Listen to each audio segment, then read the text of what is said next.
नमस्कार dear students and welcome to my YouTube channel yes 400 plus, जो dedicated है आपको civil services mains optional mathematics की तैयारी कराने के लिए। और इसी पर्सपेक्टिव के साथ इसकी जो टैगलाइंस रखी गई हैं वो ये हैं कि वाई दो हैं, बहुत सिंपल। Why should you choose mathematics as optional in civil services mains?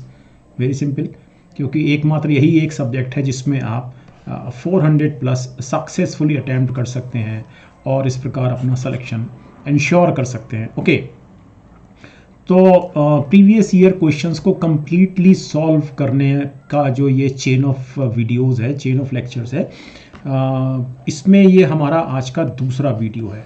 पहला वीडियो था 2020 और 2019 के लीनियर अलजेब्रा के क्वेश्चंस का, और आज ये दूसरा वीडियो है जिसमें हम कैलकुलस ले रहे हैं। तो कैलकुलस का ये पहला वीडियो है, ये कहना चाहिए। तो आज की क्लास में हम 2020 और 19 में जो कैलकुलस में क्वेश्चंस आए हैं, 11 क्वेश्चंस हैं, तो उसको सॉल्व करेंगे। तो डियर स्टूडेंट्स, मैं संजय मोहन भटनागर, और मुझे अच्छा लगता है पढ़ाना आपको मैथमेटिक्स। जितना मुझे आता है वो आपको मिलना चाहिए। मेरी कोशिश रहती है कि मैथमेटिक्स में जो कुछ भी मेरे को आता है वो पास ऑन हो आपको। तो चलिए इस परसेप्शन के साथ शुरू करते हैं आज की class. So now let us see this question. This is first question है आज की क्लास का, और ये क्वेश्चन नंबर 1C है from civil services means 2020। First paper का क्वेश्चन है। तो इसमें हमको लिमिटिंग वैल्यू निकालनी है 10x raised to power 10 2x की, और फिलहाल इसकी लिमिटिंग वैल्यू है 10 π/4 इज 1 एंड 10 90 इज इन्फिनिटी। तो फिलहाल इसकी लिमिटिंग वैल्यू ये है। ओके, ऑब्वियसली डिफाइंड नहीं है। तो ऐसे केसेस में हम क्या करते हैं, फंक्शन की लिमिटिंग वैल्यू को हम 0/0 में लाने का प्रयास करते हैं, और उसके पश्चात उसमें हम एल हॉस्पिटल रूल लगाते हैं। तो चलिए लेट अस स्टार्ट। कि दोनों ओर लॉग ले लेते हैं। हम इस पूरे फंक्शन को कुछ मान लेंगे। मैंने y मान लिया है। So it is 10x raised to power 10 2x, then this is log y equal to 10 2x log 10x। और अब जो इसकी लिमिटिंग वैल्यू है वो है obviously infinity, and this is 1, so this is log 1 is 0। Okay, अब मैं इसको इस तरह से लिख लेता हूं, log 10x upon obviously cot 2x, और अब जो लिमिटिंग वैल्यू है वो है 0/0 बिकॉज cot π/2 इज 0। ओके, और अब हम इसमें एल हॉस्पिटल रूल लगाते हैं,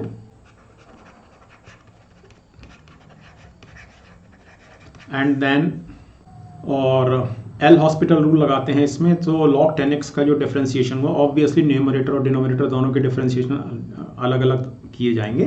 तो log 10x का डिफरेंशिएशन हुआ 1/10x, और 10x का हुआ sec स्क्वायर x। तो sec square x upon 10x, obviously limit लगी हुई है, अपॉन cot 2x का हो गया 2 cosec स्क्वायर x माइनस में।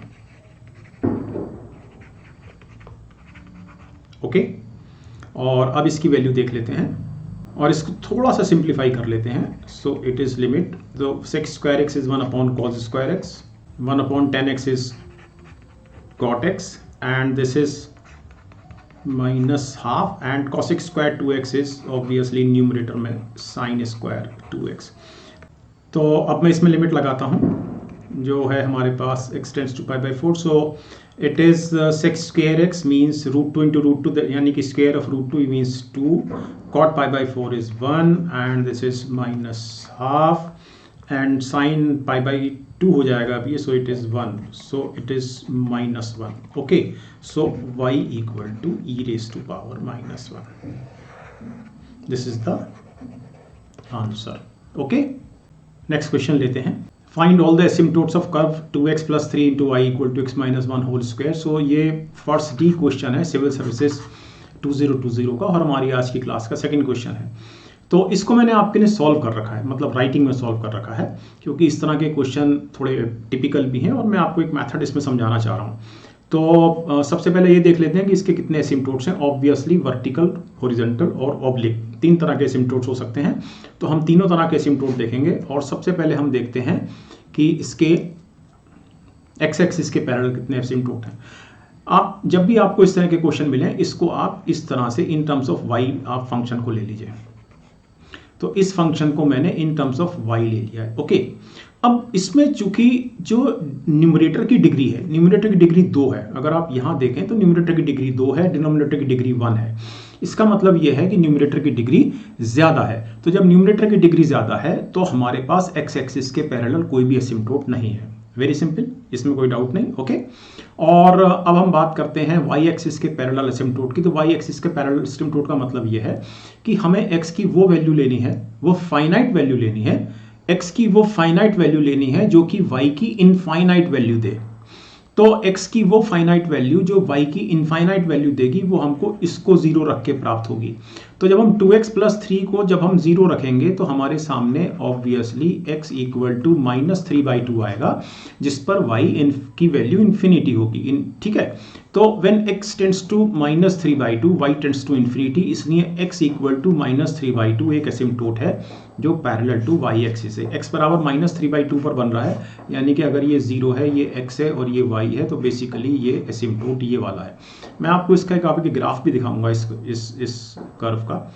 ओके, और अब हम ऑब्लिक एसिम्प्टोट्स की बात कर लेते हैं। ठीक, इसका मैं आपको एक तरीका समझाने जा रहा हूँ। तो अब ऑब्लिक एसिम्प्टोट की बात करते हैं। Suppose y equal to mx plus c is oblique asymptote. Please remember, please note that the value of m is obtained by getting limiting value of y upon x when x tends to infinity. So it is y is equal to x minus 1 whole square upon 2x plus 3 into 1 upon x equal to limit x tends to infinity है, please note it down. So it is x square minus 2x plus 1 upon 2x square plus 3x and obviously it is 1 upon 2. So this is m is equal to 1/2 और अब c निकाल लेते हैं this. Okay, तो इसका बड़ा simple सा तरीका ये है, c is equal to limit x tends to infinity y minus mx।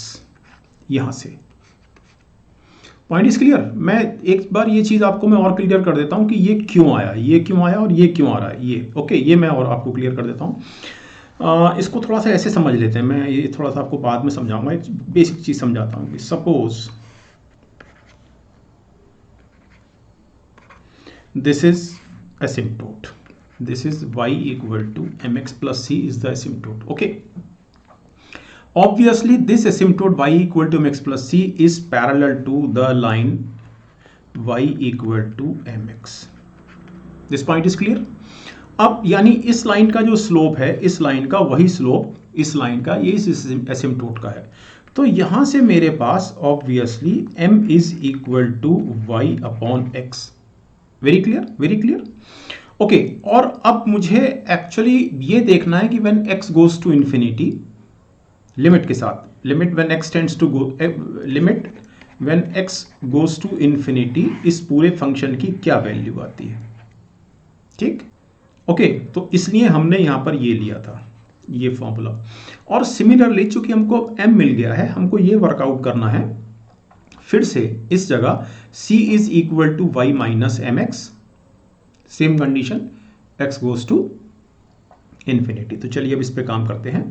So this is limit x tends to infinity, y is x minus 1 whole square upon 2x plus 3 minus m मुझे मिल चुका है already, पिछली slide, इसी slide पर मुझे m half मिल गया था।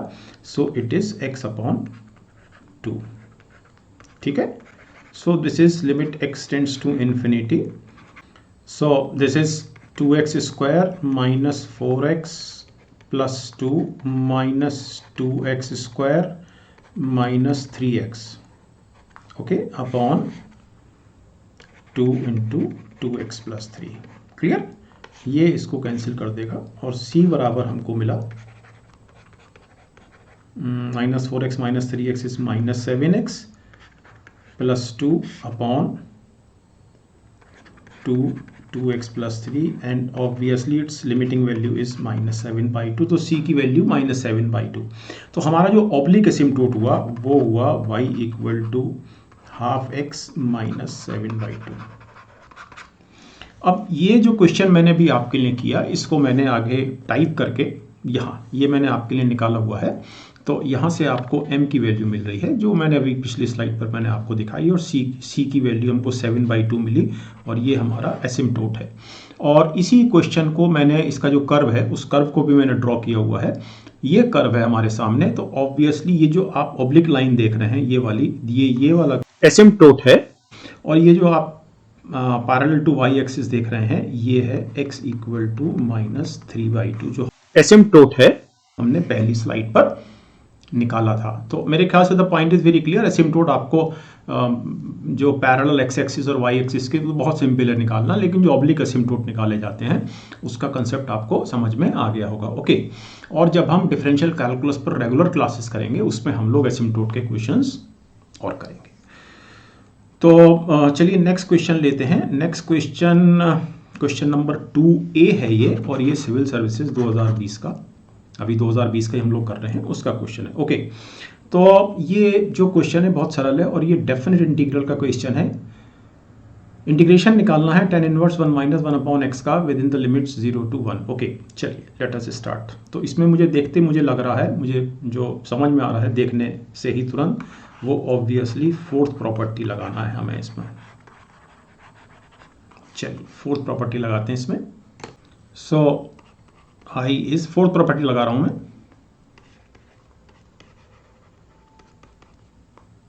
लेकिन ये करने से पहले मैं इसको थोड़ा सा सिंप्लीफाई करके मैं इसको ऐसे लिख लेता हूं। और now applying fourth property. Okay okay,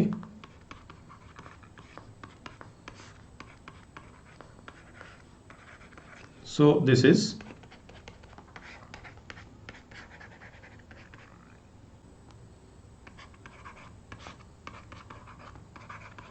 and finally this is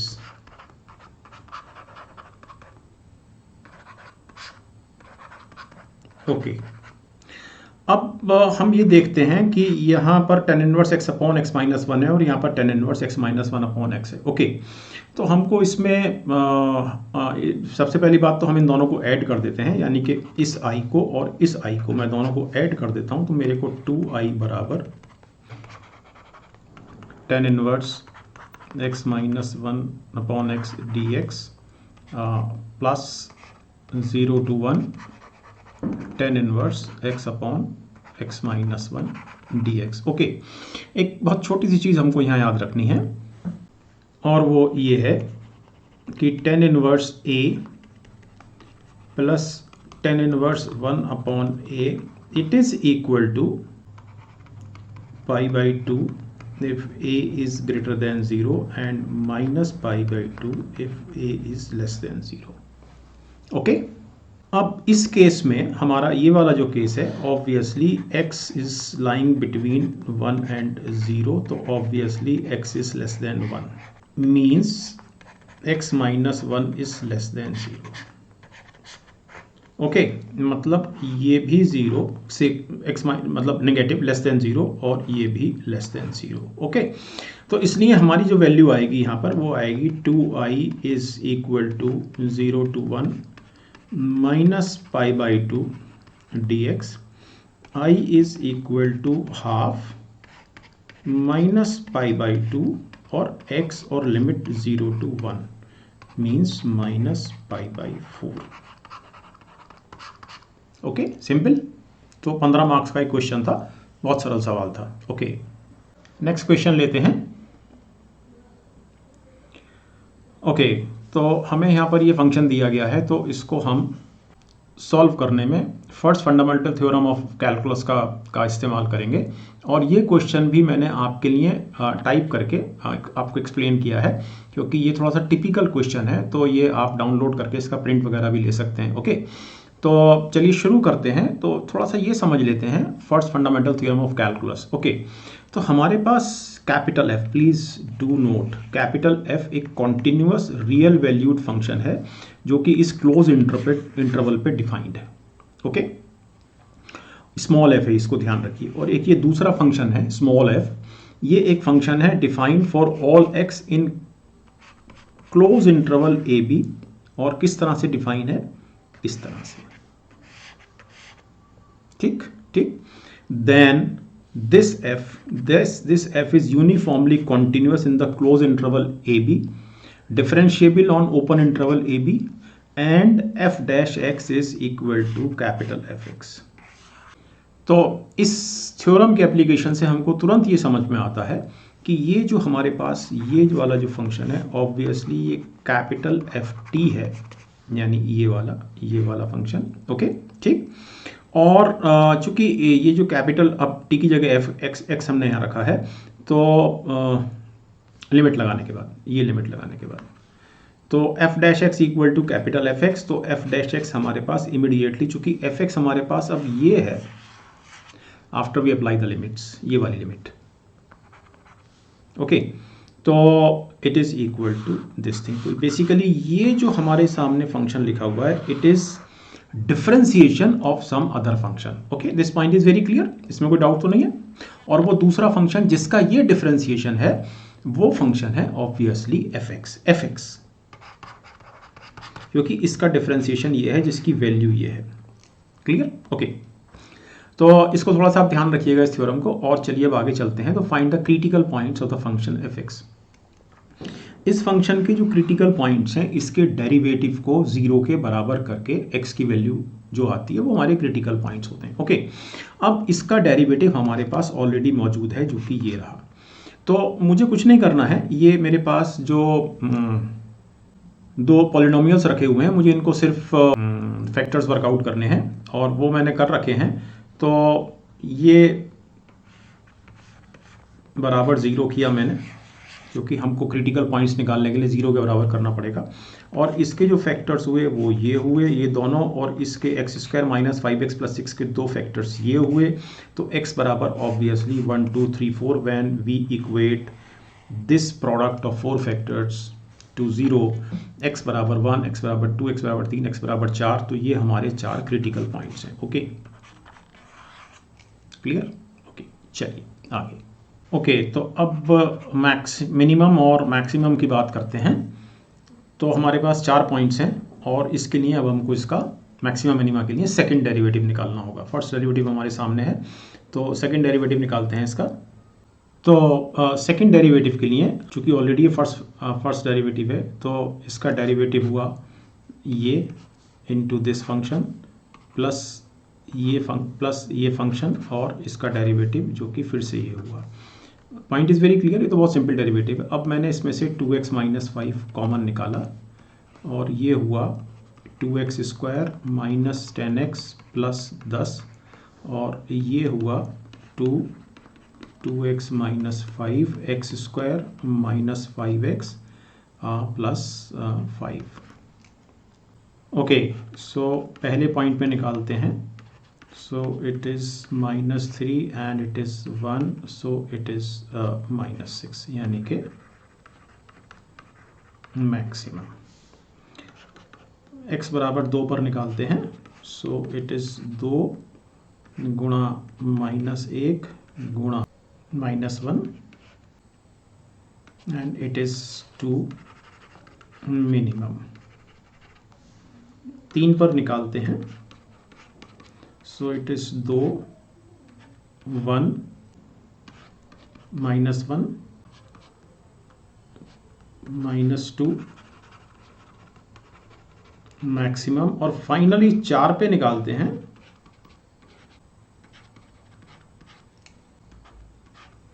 So it is 6 minimum. Okay, so the function is minimum at x equal to 2 and x equal to 4 and it is maximum at x equal to 1 and x equal to 3। तो हमारे question का जो second और third part था ये भी solve हो गया है। And find the number of zeros of the function F x 0 5। Okay इसको मैंने सॉल्व कर रखा है एक अलग तरीके से, लेकिन इसके लिए सबसे ज़रूरी ये है कि हमको एफ एक्स वर्कआउट करना पड़ेगा। तो एफ एक्स वर्कआउट करना बहुत आसान है क्योंकि हमको एफ एक्स का डेरिवेटिव हमको मालूम है जो कि ये है। ओके तो इंटीग्रेशन लेंगे दोनों तरफ और इसको मैंने आपके लिए टाइप कर रखा है, मैं आपको वहीं समझाता हूँ।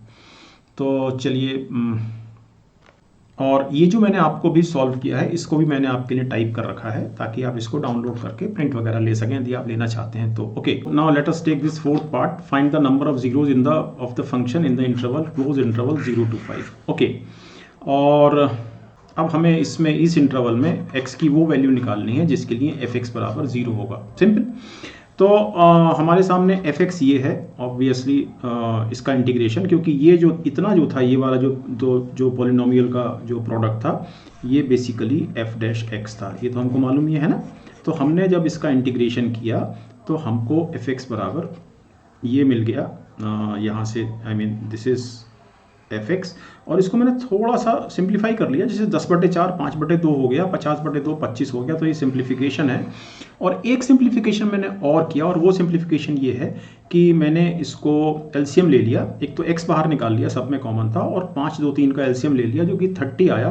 तो बेसिकली फाइनल सिंप्लीफिकेशन मेरा ये हो गया। सिंपल मैथमेटिक्स है 7वें 8वें स्टैंडर्ड की, तो इसको मैं नहीं कर रहा हूँ। अब यहाँ एक इंपॉर्टेंट चीज़ है, इंपॉर्टेंट चीज़ ये है कि ये 0 to 5 एक कॉन्टिन्यूस इंटरवल है, और हम पूरे कॉन्टिन्यूस इंटरवल में हम वो वैल्यूज़ कैसे निकालें कि जिस पर ये 0 होगा फंक्शन। ऑब्वियसली x बराबर 0 पर ये 0 होगा क्योंकि x इसके मल्टीप्लिकेशन में। सिंपल। तो x बराबर 0 पर फंक्शन 0 होगा, यानी कि x बराबर 0 is a 0। Point is clear. अब हमको कुछ और 0 भी देखने हैं, अगर हो सके तो 0 और 5 के बीच में। तो 0 और 5 के बीच में एक तरीका ये था कि हम इसको फैक्टराइज करते, लेकिन इसको फैक्टराइजेशन करना संभव नहीं है। ओके, अब let us do it some other way. तो इसका दूसरा तरीका मैंने ये निकाला है कि इसको मैंने इस तरह से, और मैंने थोड़ा सा सिंप्लीफाई कर लिया कि मैंने यहाँ से इसमें से और इसमें से मैंने x² बाहर निकाल लिया और बाकी में से 30 बाहर निकाल लिया। बड़ा सिंपल सा कारण ये है कि मैं अब इसमें f0 0 तो मिल गया मेरे को, अब मैं इसमें x बराबर 1, x बराबर 2, x बराबर 3, x बराबर 4 और x बराबर 5 को प्लेस करूंगा, तो मैं उन पर वैल्यू देखूंगा। अब ये ही वैल्यू को प्लेस कर रहा हूं मैं 1 2 3 4 5। बड़ा सिंपल सा कारण है, मैं अभी आपको समझाने जा रहा हूं, और फिर मैं आपको इसका कर्व का ग्राफ भी मैं आपको दिखाऊंगा। तो जब मैं x की वैल्यू 1 रखूंगा, तो मैं कैलकुलेशन नहीं कर रहा हूं, मैंने बेसिकली इसमें 1 रखा, तो ये सब मैंने जो कोफिशिएंट्स थे उठा लिए, और इसको मैं कैलकुलेट बिल्कुल नहीं कर रहा हूं, लेकिन मुझे ये मालूम है कि ये वैल्यू 0 से बड़ी है। पॉइंट इज क्लियर, यानी कि y की वैल्यू 0 से बड़ी है। ओके, तो जब हम किसी 0 की बात करेंगे, यानी कि जहां पर fx 0 हो, यानी कि x की ऐसी वैल्यू सपोज c जहां पर ये 0 हो, अर्थात जो इस पॉइंट पर जो कर्व होगा वो ऑब्वियसली x एक्सिस से क्रॉस कर रहा होगा, ठीक है ना, यानी y 0 होगा, यानी पॉइंट इज क्लियर, यानी कि ये 0 होगा। ठीक, ये 0 से बड़ा है, इसलिए 1 पर ये 0 नहीं हो रहा। 2 की बात करते हैं, सिंपल कैलकुलेशन है, मैंने कर दी है, 0 से बड़ा है। 3 की बात करते हैं, ये भी मैंने कैलकुलेशन करके रखी है, आप इसको इसमें भी रख के आप 3 रख के वैल्यू निकाल सकते हैं। एनीवे 0 से बड़ी है। 4 और 5 को भी आप यहाँ रख के निकाल सकते हैं, बहुत सिंपल है, आपको कैलकुलेट करना ही नहीं है ऐसे। लेकिन f of 4 shall be greater than 0 जब मैं यहाँ रखूंगा x की वैल्यू 4, और f ऑफ 5 यानी कि जब मैं x बराबर 5 रखूंगा तो अभी ये वैल्यू 0 से बड़ी आएगी, क्योंकि 4 रखने पर ये वाला जो वैल्यू है ये वाली, ये इससे बड़ी हो जाएगी, इससे देखने से मालूम चल रहा है। और जब मैं x बराबर 5 रखूंगा तो भी ये वाला एक्सप्रेशन में वैल्यू इस एक्सप्रेशन से की वैल्यू से बड़ी हो जाएगी, अर्थात greater than 0। Point is clear. इसका मतलब ये है कि f बराबर 1 2 3 4 5 इन सब पर जो y की वैल्यू मिल रही है वो हमको प्लस में मिल रही है, यानी कि y कहीं पर भी इस x एक्सिस को नहीं काट रहा है। मतलब y या तो यहाँ, मतलब y की वैल्यू पॉजिटिव आ रही है, या तो यहाँ आ रहा है, या यहाँ कहीं भी आए। पॉइंट सिर्फ ये है कि ये इस लाइन पर कर्व नहीं काट रहा है, x एक्सिस पर। सिंपल। ओके, तो हमारे सामने कोई 0 एग्जिस्ट नहीं करता 0-5 क्लोज इंटरवल में जिस पर फंक्शन 0 हो जाए, एक्सेप्ट x बराबर 0। ओके, तो यहाँ इसका समाधान पूरा होता है। इसका मैं आपको कर्व दिखाता हूं, तो ये इसका कर्व है। ओके, अब ऑब्वियसली ये x बराबर 1 है, ये x बराबर 2 है, ये x बराबर 3 है, ये x बराबर 4 है, ये x बराबर 0 है जहां पर हमको 0 मिल रहा है fx। ऑब्वियसली यहाँ पर fx बराबर 0 है क्योंकि कर्व इसी ओरिजिन से पास कर रहा है। ठीक है, नाउ x बराबर 1 और x बराबर 3 पर मैक्सिमा है, लोकल मैक्सिमा, तो इसको हम चेक कर लेते हैं कि ये था क्या। तो हाँ, x बराबर 1 पर और x बराबर 3 पर ये मैक्सिमम था, ठीक है, और 2 और 4 पर ये मिनिमम था। तो ये 2 और 4 पर ऑब्वियसली 2 पर और 4 पर ये मिनिमम है, यानी कि हमारा क्वेश्चन कंप्लीट। ओके ओके, चलिए next question. So this is our fifth question of the class. ये 2020 सिविल सर्विस मेंस का 4th C क्वेश्चन है, 20 मार्क्स का क्वेश्चन है। Find an extreme value of the function. ये फंक्शन है obviously 3 variables में है, subject to the condition this by using Lagrange's method of undermine multiply. सरल क्वेश्चन है, तो चलिए let us do it. Okay, तो हमारा लैग्रेंजेस मल्टीप्लायर हमने माना लैम्डा है।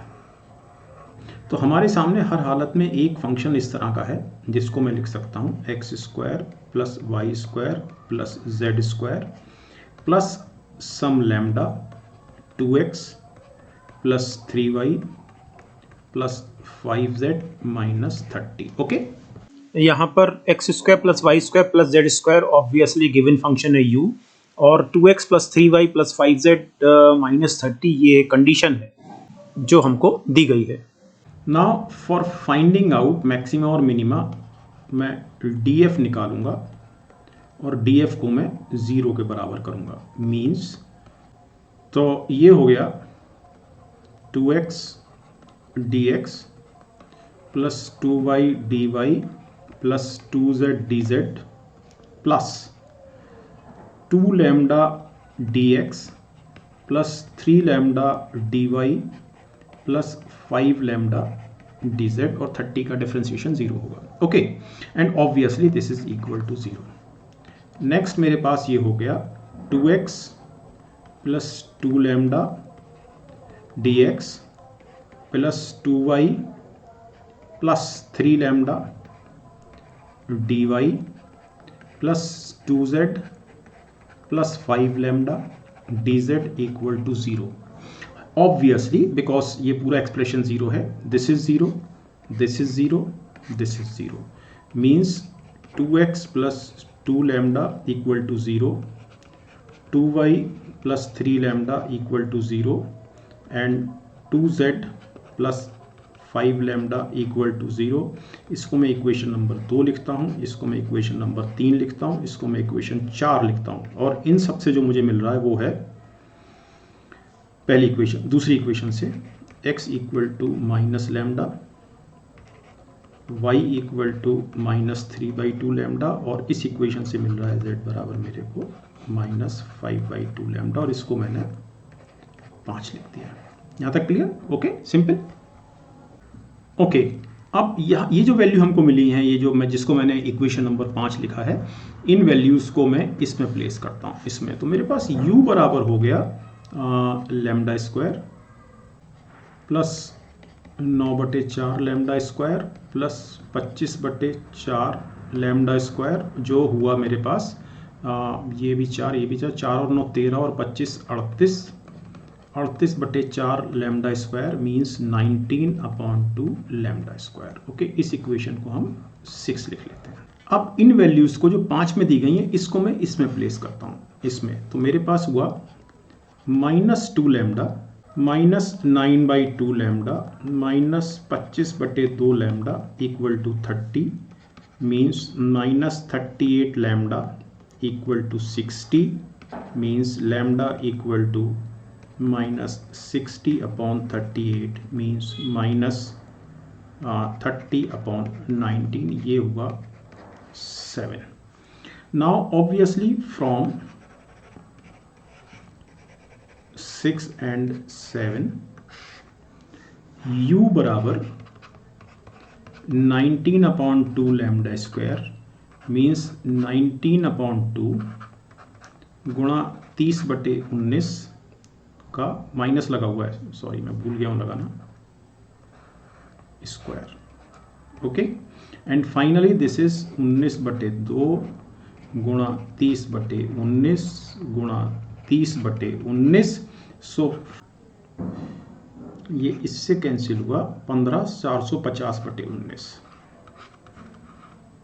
ओके, अब हमें सिर्फ ये देखना है कि ये जो u की जो वैल्यू आई है, यानी कि ये वैल्यू हमको चाहिए थी, ये सिर्फ हमको ये चेक करना है।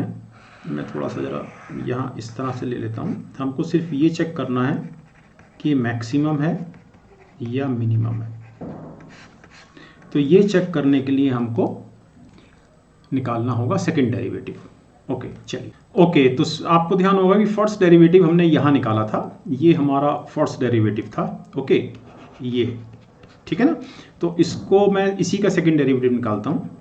तो ये मैंने यहाँ लिख रखा है, तो ये हमारा फर्स्ट डेरिवेटिव था, इसको हम हटा देते हैं। ओके, और इसका अब मैं सेकंड डेरिवेटिव निकालता हूँ। जबकि ये हुआ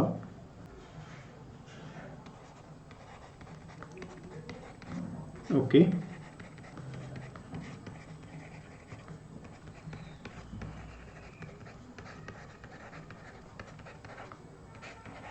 ओके, ऑब्वियसली ये हुआ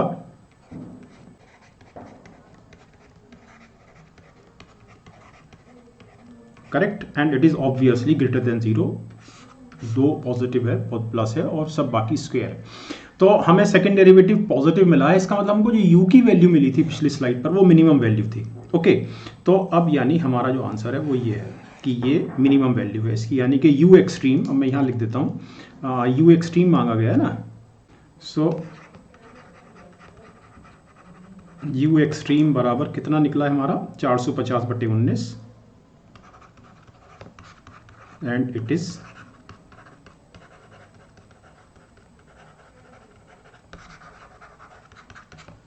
सिंपल। चलिए नेक्स्ट क्वेश्चन।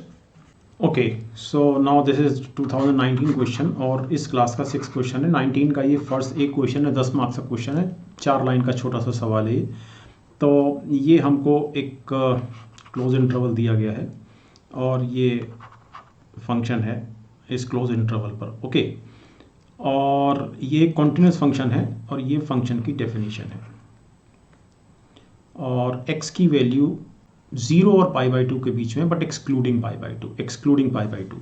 तो π/2 पर हमको फंक्शन की वैल्यू निकालनी है। बड़ी सिंपल सी चीज़ ये है कि फंक्शन कॉन्टिन्यूअस है क्लोज इंटरवल पर, यानी कि अगर मैं इस इंटरवल की बात करूं जिस पर फंक्शन कॉन्टिन्यूअस है, तो अर्थात इस पॉइंट पर भी कॉन्टिन्यूअस है। ठीक है, पॉइंट इज वेरी क्लियर। ठीक, तो x इक्वल टू π/2 पर कॉन्टिन्यूअस होने के लिए मेरे पास जो as per definition of continuity जो होना चाहिए कि x टेंड्स टू π/2 प्लस, यानी राइट साइड से, पर फंक्शन की वैल्यू बराबर इसकी limiting value when x tends to π/2 from left hand side fx equal to f π/2, ये होना चाहिए। Simple. Now this does not exist. क्यों एग्जिस्ट नहीं करती? क्योंकि जो फंक्शन की जो डेफिनेशन है वो 0 और π/2 के बीच में, π/2 के बाहर, यानी कि π/2 की राइट साइड में नहीं है, तो हम इसको भूल जाएंगे, इसका कोई रोल नहीं है। इसको निकाल लेते हैं और इसकी जो वैल्यू आएगी वो f ऑफ π/2 होगी जो हमको निकालनी है। सिंपल। तो बेसिकली मुझे ये वर्कआउट करना है ये। ठीक, तो इसको वर्कआउट करते हैं। Limit x tends to π/2 minus लगाऊंगा क्योंकि मैं लेफ्ट साइड से इधर आ रहा हूँ। ओके, एंड दिस इज इसकी जो लिमिटिंग वैल्यू है वो है cos π/2 इज 0 एंड 4x², तो π/4 4 से 4 कटा, π² माइनस π² 0। तो मैं इसमें सीधे सीधे एल हॉस्पिटल रूल लगाऊंगा। Okay, so this is limit x tends to π/2 left hand side से, and this is 2 cos x minus sin x, and this is 8x. Finally, this is okay.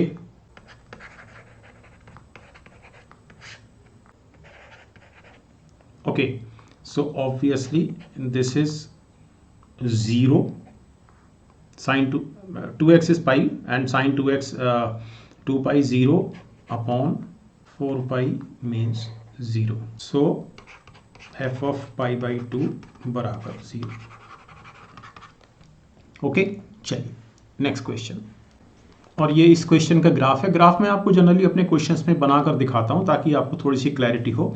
तो आप ये देखें कि एक्सिस बिटवीन 0 और पाई by 2 का मतलब होता है लगभग 1.57।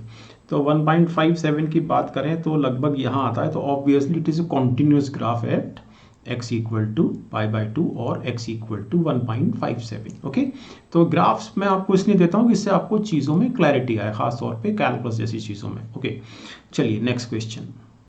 Okay, so this is seventh question of the class and question number 1B from the year 2019, 10 number का क्वेश्चन है। क्वेश्चन थ्योरेटिकल है, इसलिए मैंने इसका सोल्यूशन भी आपको लिखा है। मैं सोल्यूशन के साथ जो लिखा हुआ सोल्यूशन है उसी के साथ मैं आपको इसे एक्सप्लेन करता हूँ। तो f हमको एक फंक्शन दिया गया है और ये उसके डोमेन रेंज है और ये पॉइंट दिया गया है। ओके, जो डोमेन में है। ओके, अब ये जो दो वेरिएबल का फंक्शन है, ये फंक्शन दो वेरिएबल का है, तो ये फंक्शन कॉन्टिन्यूअस है पॉइंट ए बी पर। तो हमें ये दिखाना है कि अगर हम इस फंक्शन को, ये जो डबल वेरिएबल का फंक्शन है, अगर हम इसको सिंगल वेरिएबल के फंक्शन में ऐसे या ऐसे ले लें तो ये सिंगल वेरिएबल के फंक्शन भी कॉन्टिन्यूअस होंगे at these 2 points. Okay, point is very clear. ठीक, नाउ इस क्वेश्चन को समझाने से पहले मैंने आपको दो वेरिएबल के फंक्शंस की जो कॉन्टिन्यूटी का कंसेप्ट है उसको मैंने कंपेयर किया है सिंगल वेरिएबल की कॉन्टिन्यूटी के कंसेप्ट से। तो सिंगल वेरिएबल का जब फंक्शन होता है से y equal to f x, तो ये कॉन्टिन्यूअस होता है पॉइंट ए पर ऑब्वियसली तब जब इस पॉइंट ए को फंक्शन के डोमेन में हो ये पॉइंट। ओके, पहला पॉइंट, वेरी सिंपल। ठीक है, मैं आपको इसका उदाहरण दे देता हूँ कि फॉर एग्जांपल एक मेरे पास अगर एक ही फंक्शन है f x equal to 1/x, तो इसका जो डोमेन है वो रियल नंबर है एक्सक्लूडिंग 0।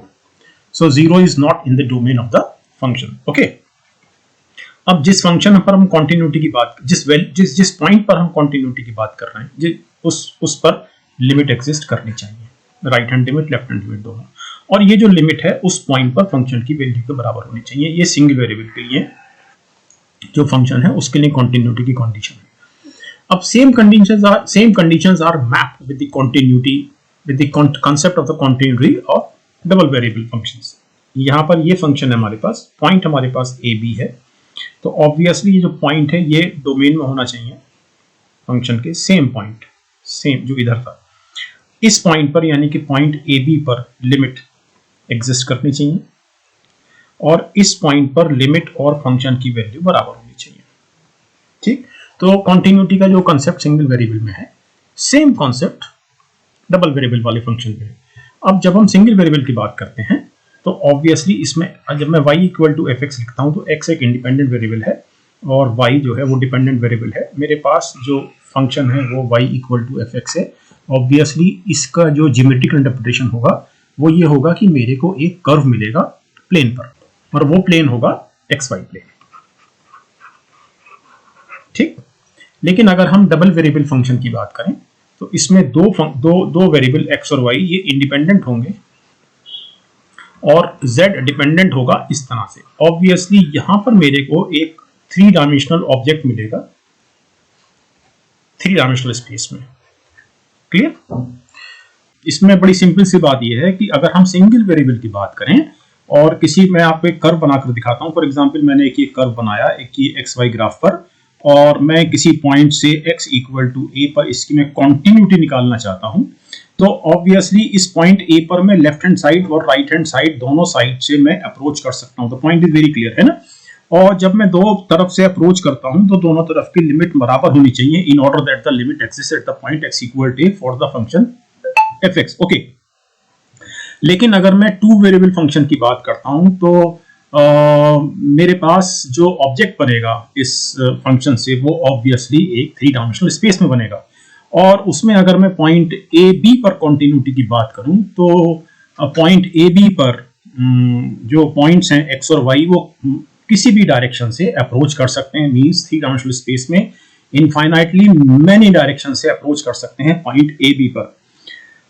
तो मेरे ख्याल से जो ज्योमेट्रिकल डिफरेंस है, ज्योमेट्रिकल कंसेप्ट, ज्योमेट्रिकल परसेप्शन से जो डिफरेंस है दोनों में, मेरे ख्याल से वो आपको समझ में आ गया होगा। और अब हम मेन क्वेश्चन पे आते हैं कि ये बहुत सिंपल चीज है कि अगर हमारे पास एक दो वेरिएबल का फंक्शन है, से एफ एक्स वाई, और ये कॉन्टिन्यूअस है किसी पॉइंट ए बी पर, तो it is also continuous at that point when considered as a single variable function. Means कि अगर मेरे पास ये फंक्शन है एफ ऑफ एक्स वाई, और इसको अगर मैं ट्रीट करूं एक इंडिपेंडेंट वेरिएबल x के रूप में, एक x के रूप में, तो ऑब्वियसली जो y आप देख रहे हैं ये कांस्टेंट हो जाएगा। इसका मतलब ये है कि अभी जो सिंगल वेरिएबल का फंक्शन है f ऑफ x भी, ये कॉन्टिन्यूअस होगा x a पर। क्यों? क्योंकि ये फंक्शन कॉन्टिन्यूअस था at the point a b, ये इस पर कॉन्टिन्यूअस था। Okay, and similarly the same function when it is considered as a single, it is considered as a function of a single variable से y, तो जो function f of a y, यहां पर अब a कांस्टेंट है, इसलिए f of a y is a function of single variable, तो ये कॉन्टिन्यूअस होगा y इक्वल टू b पर। तो ऑब्वियसली इन दोनों स्टेटमेंट और इस स्टेटमेंट के साथ ये हमारा जो क्वेश्चन था ये स्टैब्लिश होता है या प्रूव होता है। Okay, clear? आगे चलते हैं। So this is 8th question, civil services 2019 का क्वेश्चन है, 15 मार्क्स का क्वेश्चन है। if f of x define किया गया है modulus cos x plus modulus sin x is differentiable at x equal to pi by 2, बताना है आपको। और अगर डिफरेंशिएबल है तो इसका डेरिवेटिव निकालना है x equal to pi by 2 पर। मैं आपको सिंसियरली सलाह दूंगा कि जब भी आपको इस तरह के क्वेश्चन मिले मॉडुलस वाले, तो आपको इसको डिफाइन कर लेना चाहिए, इससे आपका कैलकुलेशन निश्चित रूप से सरल हो जाएगा। तो मैंने इसको डिफाइन किया हुआ है, टाइप किया हुआ है मैंने डिफाइन करके। तो अगर हम ये देखें, चूंकि पाई बाय 2 पर हमको डेरिवेबिलिटी चेक करनी है, तो हम दो इंटरवल्स लेते हैं, 0 टू पाई बाय 2 पहला इंटरवल, और दूसरा इंटरवल लेते हैं पाई बाय 2 से पाई। ओके, अब जब हम 0 टू पाई बाय 2 लेते हैं तो basically it is first quadrant, और पहले क्वाड्रेंट में जितने भी ट्रिग्नोमेट्रिक रेशियोज हैं वो सारे पॉजिटिव होते हैं। इसलिए इस क्वाड्रेंट के लिए, यानी कि when the value of the x is less than pi by 2, इस इंटरवल में the value of the fx shall be cos x plus sin x। तो यहां से मैंने इस तरह से डिफाइन करके इससे मॉडुलस साइन हटा दिया है। और अगर हम दूसरे इंटरवल की बात करें, जिसमें जो इंटरवल हमारा पाई बाय 2 टू पाई है, तो basically it is second quadrant, और सेकंड क्वाड्रेंट पे हम जानते हैं कि सिर्फ साइन थीटा पॉजिटिव होता है या कोसेक थीटा पॉजिटिव होता है, और बाकी सारे ट्रिग्नोमेट्रिक रेशियोज नेगेटिव होते हैं। इसलिए अगर हम मॉडुलस cos x की बात करें तो सेकंड क्वाड्रेंट में इसकी वैल्यू माइनस cos x होगी। ओके, तो इसलिए सेकंड क्वाड्रेंट में, या ऐसे भी कह सकते हैं कि जब x की वैल्यू पाई बाय 2 से बड़ी है, तो जो फंक्शन की वैल्यू होगी वो होगी minus cos x plus sin x। तो इस तरह से फंक्शन को डिफाइन करने के बाद अब मैं इसको सॉल्व करता हूं। तो मैं इसको दो इंटरवल में, यानी कि when x is less than pi by 2 and x is greater than pi by 2, मैं इसकी डेरिवेबिलिटी वर्कआउट करूंगा। तो डेरिवेबिलिटी वर्कआउट करने के लिए मेरे को राइट हैंड डेरिवेटिव और लेफ्ट हैंड डेरिवेटिव चाहिए। तो सबसे पहले हम लेफ्ट हैंड डेरिवेटिव की बात करते हैं। ओके, अब now left hand derivative for any function से fx at point x equal to a is equal to limit h tends to 0 f of minus h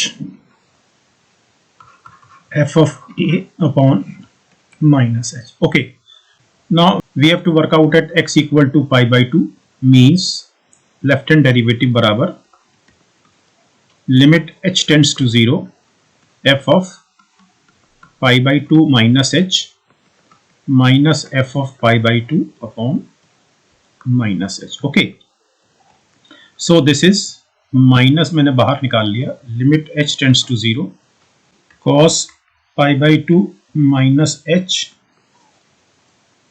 plus, इसलिए क्योंकि pi by 2 से कम के लिए जो फंक्शन की वैल्यू है, जो डेफिनेशन है वो ये है। ओके,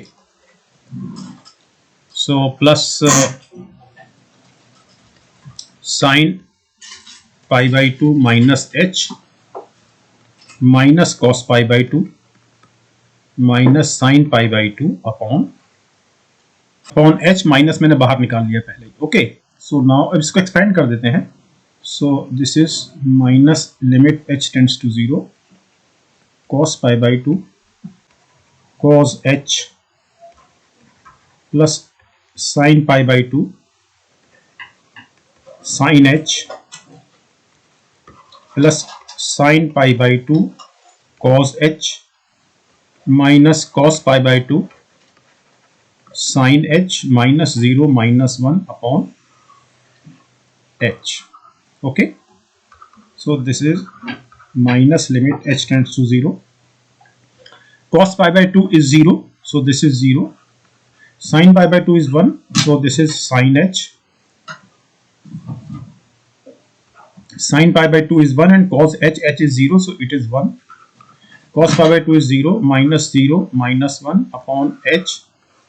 इस माइनस 1 से ये, इस प्लस 1 से ये माइनस 1 कैंसिल हुआ, so this is minus limit h tends to 0 sin h upon h means minus 1.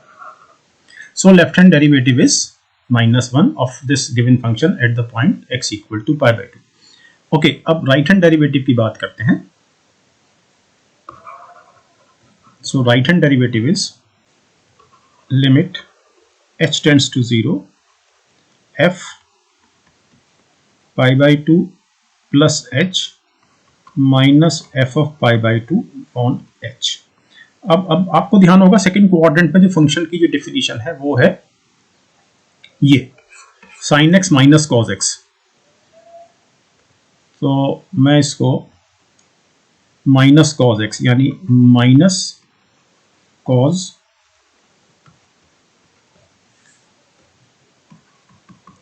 pi by 2 plus h plus sin pi by 2 plus h plus cos pi by 2 plus इसने लगाया इस minus के कारण. Okay, तो minus minus plus minus sin pi by 2 h. Okay, so this is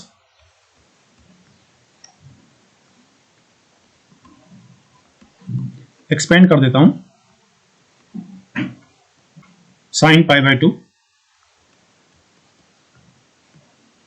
sin h plus sin pi by 2 cos h plus cos pi by 2 sin h plus 0 क्योंकि cos pi by 2 is 0 and minus 1 upon h. Okay, now cos pi by 2 is 0, so it is 0. Sin pi by 2 is 1, so sin h. Sin pi by 2 is 1 and cos 0, h is tending to 0, so this is 1. Cos pi by 2 is 0 plus 0 minus 1 upon h. ये वाला 1, ये वाला 1, ये वाला 1 cancel करेगा इसको. Okay, so this is limit h tends to 0 sin h upon h, it is equal to 1. So obviously left hand derivative is not equal to right hand derivative, hence function is not derivable at the point x equal to pi by 2. अब left hand derivative हमारा इसका -1 आया था. मैंने आपके लिए इसका एक ग्राफ बना रखा है ये. तो हम पाई बाई 2 पर निकाल रहे हैं. पाई बाई 2 की वैल्यू लगभग 1.57 होती है. तो आप ये देखें तो दिस पॉइंट इज लगभग 1.7. तो अगर हम इस तरफ की बात करें यानी कि इस तरफ की बात करें तो -1 आ रहा है क्योंकि यहाँ पर जो टेंजेंट है वो 135 डिग्री बना रही है.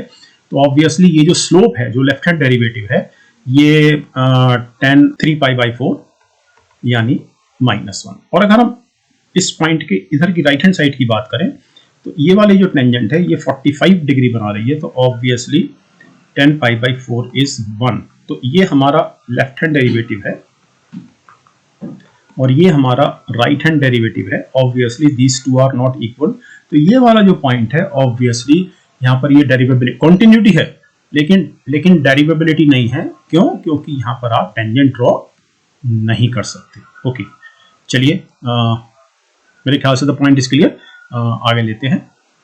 सो let us take next question. So this is 9th question of the class.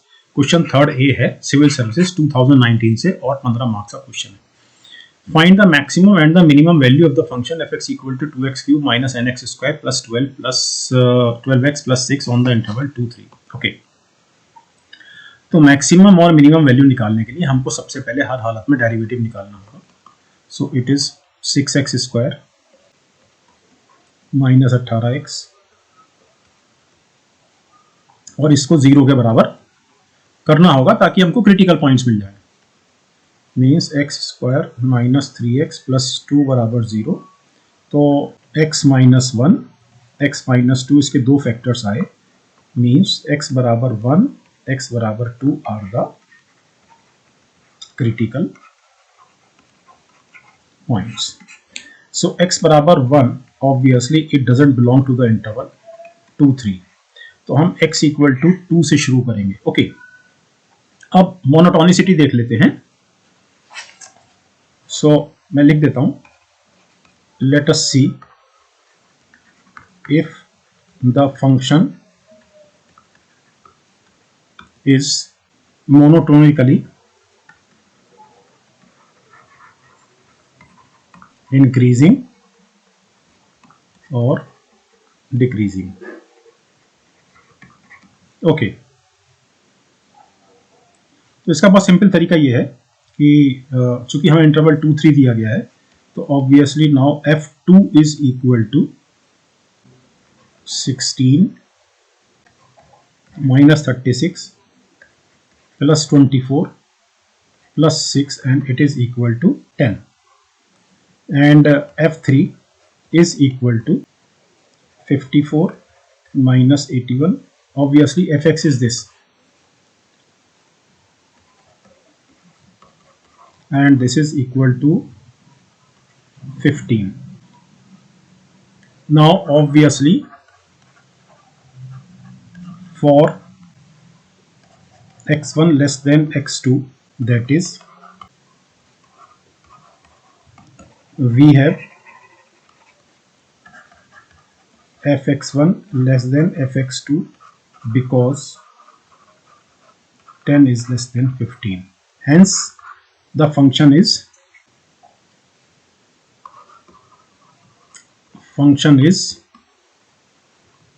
monotonically increasing. ठीक, hence f maximum बराबर f3 बराबर 15 एंड f मिनिमम बराबर f2, चूंकि इंटरवल इस इंटरवल की बात हो रही है, इट इज इक्वल टू 10। ये ग्राफ मैंने आपके लिए बनाया हुआ है। अगर हम क्रिटिकल पॉइंट की बात करें तो obviously this point 1 and this point 2, ये हमको दो क्रिटिकल पॉइंट मिले थे। ये पॉइंट 3 है, तो 2 और 3 के बीच में आप ये देखें कि ये मोनोटोनिकली इंक्रीजिंग है ना। Okay, clear? So this is answer. Okay, so now let us see next question. तो इसमें अब मैंने क्या किया कि ये जो साइन u बनाया मैंने, और इस साइन u को मैंने एक फंक्शन g माना, और sine u is obviously that much. Point is very clear. और इसमें से फिर से मैंने न्यूमरेटर में x raise to power 1/3 common निकाला, और डिनोमिनेटर में x raise to power 1/2 common निकाला, और ये जो स्क्वायर रूट है उसको मैंने पावर 1/2 रेज कर दिया। तो मेरे ख्याल से this point is very clear to you, और ये इस तरह से हो गया। यानी कि अगर हम साइन u या g की बात करें, सो it is a homogeneous function of the degree of -1/12। यानी कि यहाँ पर हमारी डिग्री जो है फंक्शन की, वो होमोजीनियस फंक्शन की, वो -1/12 है। ओके, अब यूलर थ्योरम का कंसेप्ट ले आते हैं, और उसके हिसाब से we have x del g upon del x plus y del g upon del y equal g, but n is equal to -1/12। Okay, correct. अब मैं इसमें g को प्लेस कर देता हूं as sin u। So this is this thing, this is this thing बराबर -1/12। Okay, so this is x cos u del u upon del x plus y cos u del u upon del y equal to -1/12 sin u. This results in x del u upon del x plus y del u upon del y equal to -1/12 sin u upon cos u is tan u. Okay, clear. और अब मैं इसको differentiate इसको मैं 1 लिख लेता हूं, इसको मैं फिर से डिफरेंशिएट करूंगा with respect to x and with respect to y। So first of all, differentiating with respect to x, we have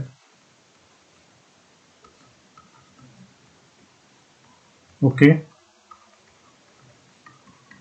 okay,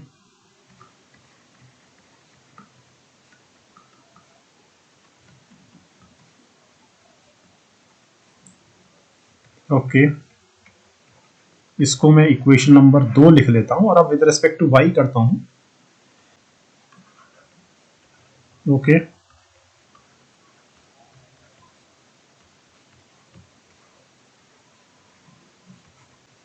okay,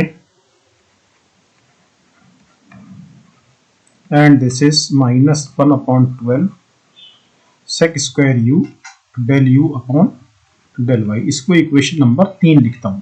okay, अब मैं इसको गुणा करता हूं x से और इसको गुणा करता हूं y से। ओके, चल, सो this is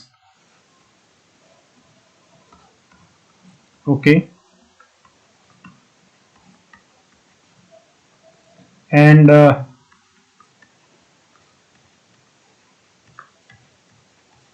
and it is equal to -1/12 sec square u x del u upon del x। ये हो गया इक्वेशन 4।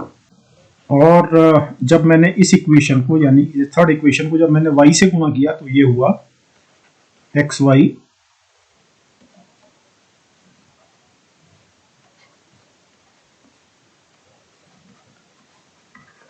ओके,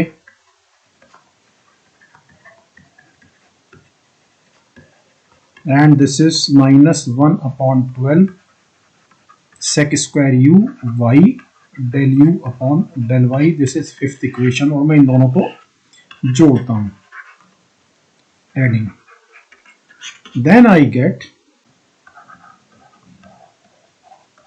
ओके,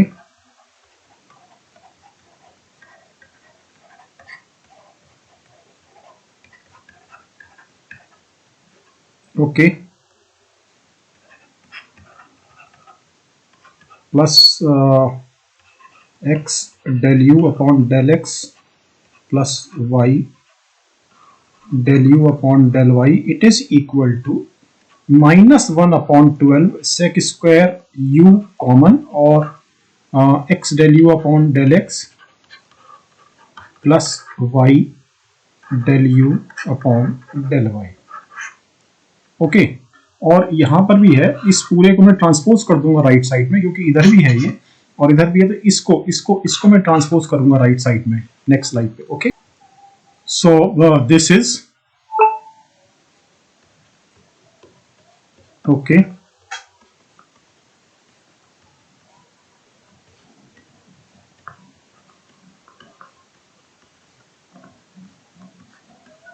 और इसको मैं लेके जा रहा हूं राइट हैंड साइड में। ओके, तो ट्रांसपोज करने पर मुझे मिलता है 1/12 sec स्क्वायर u, और ये चूंकि इधर ट्रांसपोज होकर आ गया तो मैं इसको ऐसे लिखूंगा और ये x del u upon del x plus y del u upon del y। Okay, चूंकि ये वाला पोर्शन माइनस बन के राइट हैंड साइड में आया, so minus this minus plus one, this is minus. Okay, the point is clear.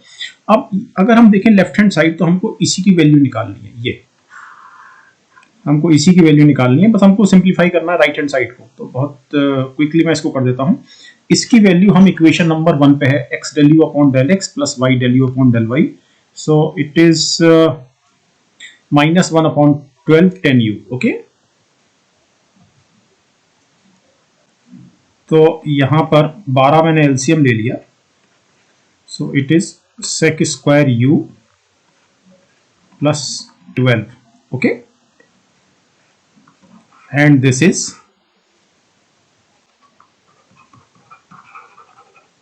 Okay, correct. So this 10u upon 12 ये तो बाहर आ गया हमारे पास। तो हमारी ये वाली जो रिक्वायरमेंट थी, ये वाली रिक्वायरमेंट इसकी तो पूर्ति हो गई। ये अब ये सिंप्लीफाई करना बहुत सरल है। So sec square u is obviously 10 square u plus 1 plus 12 upon 12, that's all. So it is 12 और 1 13, यानी कि 10u अपॉन 12 एज सच, 12 और 1 13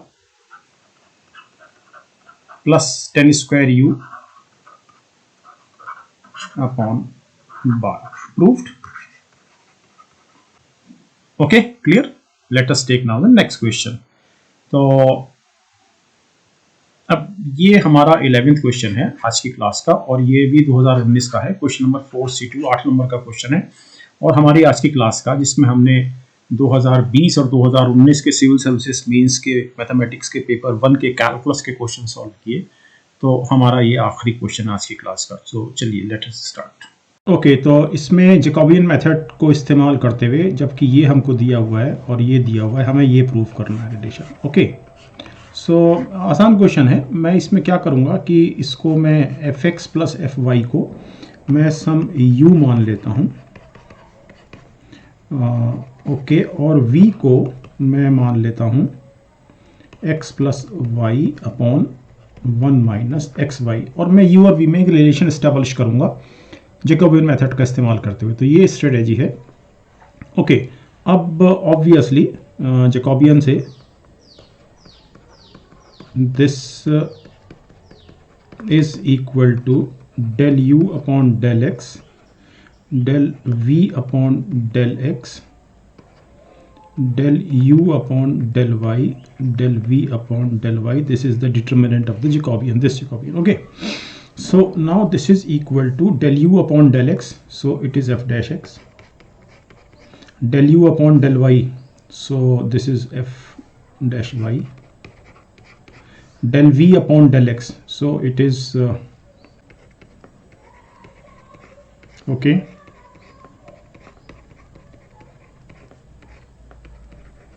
okay, upon denominator का square, and similarly here del v upon del y, so this is okay, okay, correct. And this is, इसको simplify कर लेते हैं। It is equal to f dash x and this is f dash y, and this is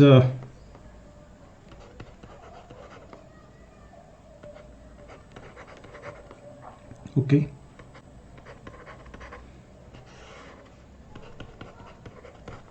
and this is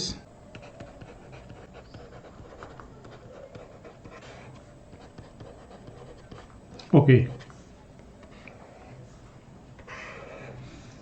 इसका further simplification हुआ,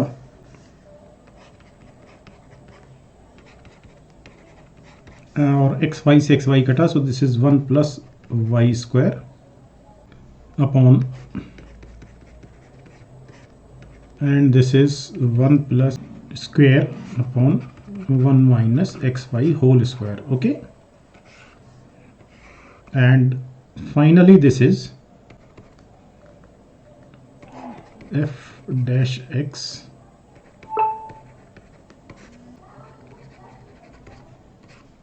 okay minus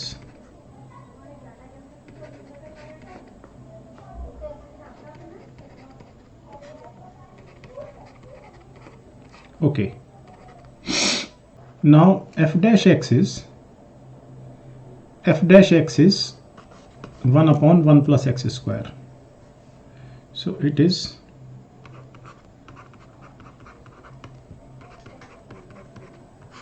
okay, and f dash y is obviously 1 upon 1 plus y square,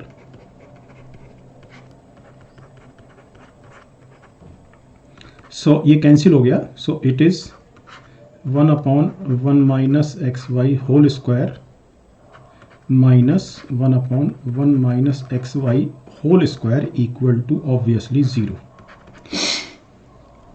इसका मतलब ये है कि हमारे पास ये जो मैट्रिक्स थी, या हम इसकी बात करें, ये वाली जो मैट्रिक्स थी या जिसका डिटर्मिनेंट है, इसमें हमको वैल्यू 0 मिली। ओके, इसका मतलब ये हुआ कि ये दोनों रोज डिपेंडेंट हैं। हम इसको पढ़ चुके हैं वेक्टर स्पेस में, है ना, क्योंकि इसका रैंक हमको, इसका डिटर्मिनेंट हमको 0 मिल गया है, इसका मतलब इसका रैंक 2 नहीं है, ठीक है ना। इसका मतलब ये दोनों रोज डिपेंडेंट हैं।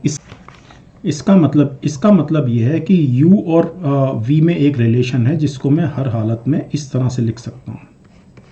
ओके, अब मुझे सिर्फ ये प्रूव करना है कि ये जो मैंने रिलेशन के लिए लिखा है, जो मैंने मैपिंग लिखी है, it is equal to f, ये मुझे प्रूव करना है। तो वो मैं कर देता हूँ। We have